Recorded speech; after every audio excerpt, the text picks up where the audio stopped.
Everything you've been taught about love is backwards. You've been told love is a feeling you fall into, find, or lose. You've been taught to chase the butterflies, follow your heart, and wait for the magic to strike. But here's the truth that will completely transform how you approach every relationship for the rest of your life. Love isn't something that happens to you. Love is something you do.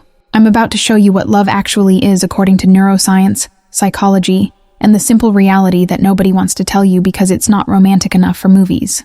By the end of this video, you'll never see love the same way again. Let's start with what your brain is doing when you think you're in love. Your ventral tegmental area, the reward center in your brain, floods with dopamine, the same chemical that fires when you use cocaine or win money. Research shows that looking at photos of someone you're romantically attracted to activates the same reward circuits as addictive substances. That euphoria you call love, it's a dopamine addiction. When you fall in love, dopamine levels surge, creating euphoria similar to effects of addictive substances like cocaine. Your brain is literally getting high on this person's existence. That's not love, that's chemistry. Then oxytocin joins the party. Released during sex and heightened by skin-to-skin contact, oxytocin deepens feelings of attachment and makes couples feel closer. This is the bonding hormone that makes you want to stay close to someone. It's the same chemical that bonds mothers to babies. Add in some vasopressin for long-term commitment behaviors. Throw in elevated cortisol, creating that anxious, obsessive focus on the person, and you've got what society calls falling in love. Subjects in love show higher levels of cortisol, representing stress response to change, characterizing early relationship phases. But here's the mind-blowing part. This chemical cocktail lasts about 12 to 24 months maximum. Then it fades. The dopamine decreases. The obsessive focus dissipates. The butterflies fly away. And most people think this means they've fallen out of love. They haven't. They've just sobered up from the chemical high. And now the real question begins. What is love when the drugs wear off? This is where everything you've been taught fails you, because we've defined love as a feeling when it's actually a practice. We've made love a noun when it's really a verb. Real love is what happens after the chemistry fades. It's the conscious daily choice to act in someone's best interest even when you don't feel like it. It's showing up when you're tired. It's staying patient when you're frustrated. It's choosing their well-being when it conflicts with your convenience. Love is what you do when the dopamine isn't doing it for you anymore. Let me show you what I mean. When your partner is sick and needs care, there's no dopamine reward for cleaning up vomit or making soup at 3 a.m. That's love. When you bite your tongue during an argument to prevent saying something hurtful, there's no chemical high from that restraint. That's love. When you celebrate their success even though you're struggling.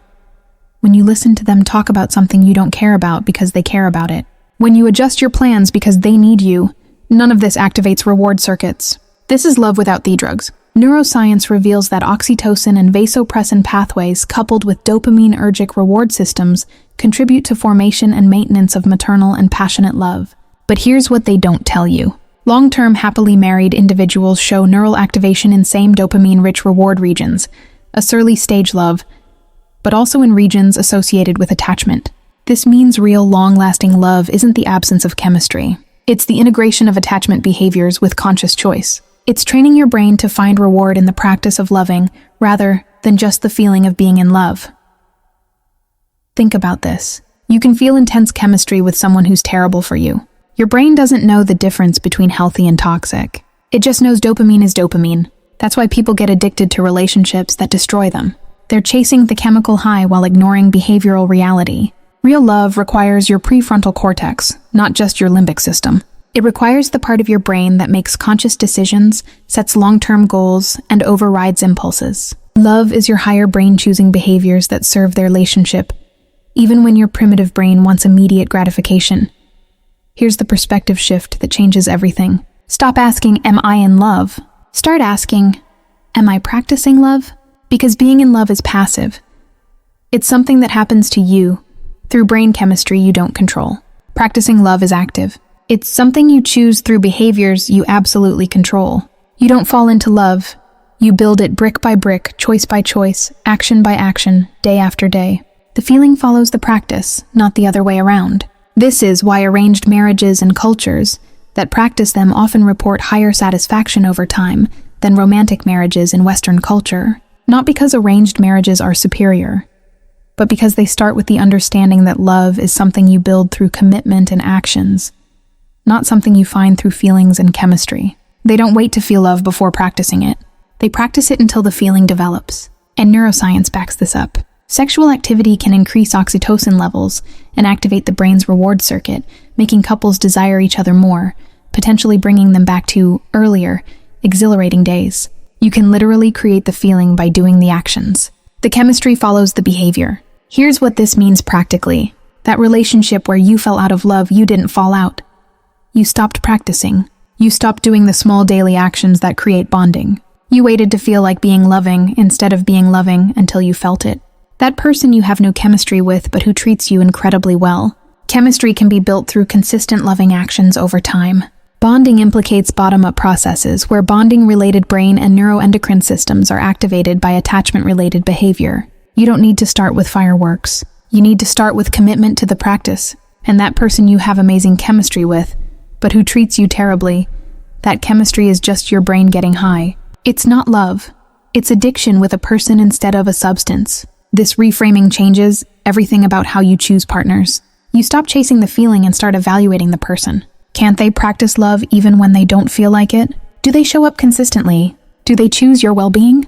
Do they do the work when the chemistry isn't carrying them? Because here's the brutal truth. Everyone can love you when dopamine is flowing. The test of real love is whether they love you when it's not. This is why love at first sight is neurologically impossible. What you're experiencing is attraction at first sight, lust at first sight, chemical reaction at first sight. But love requires time, behavior patterns, and conscious choice repeated over time. You cannot love someone you just met because love is a practice that takes time to develop. You can be attracted to them, you can feel chemistry, but you cannot love them yet because you haven't had the opportunity to practice loving them through challenges, disappointments, and the mundane reality of daily life. Real love is boring in the best possible way. It's making coffee how they like it. It's remembering what they told you last week. It's doing the dishes without being asked. It's asking about their day and actually listening. It's choosing them when they're not at their best. None of this is exciting. None of this makes good movies. But all of it makes good lives. Here's your new framework for love. The feeling is the byproduct, not the prerequisite. The chemistry is the reward for the practice, not the foundation for the relationship. The butterflies are the dessert, not the meal. Love is a skill you develop through repetition. Like playing piano or learning a language, you get better at loving through practice. Some people are naturally better at it because they learned it in childhood from parents who practiced it well. Others have to learn it consciously as adults because they never saw it modeled. But everyone can learn it because love isn't a feeling you're born with or without. It's a behavior pattern you develop through conscious, consistent choice. This means you're not helplessly subject to falling in and out of love. You have agency. You can choose to practice love with someone who practices it back. You can build something real instead of chasing something chemical. And when the initial dopamine rush fades, instead of thinking you've fallen out of love, you can recognize you're graduating into real love, the kind that actually lasts, the kind that's built on behavior, not brain chemistry. So stop waiting to feel love before acting loving. Start acting loving and watch the feeling follow. Stop looking for someone who makes you feel love. Start looking for someone who practices love consistently. Stop thinking love is something that happens to you. Start understanding love is something you do. This perspective shift will save you from wasting years chasing chemistry with incompatible people. It will help you build something real with someone compatible. It will make you someone worth loving because you'll understand what love actually requires. Subscribe for more content that replaces romantic myths with actual truth. Tell me in the comments whether this changed how you see love. Because once you see it, you can't unsee it. Love isn't a feeling you fall into. It's a choice you make repeatedly. It's not what you feel, it's what you do. And that changes absolutely everything.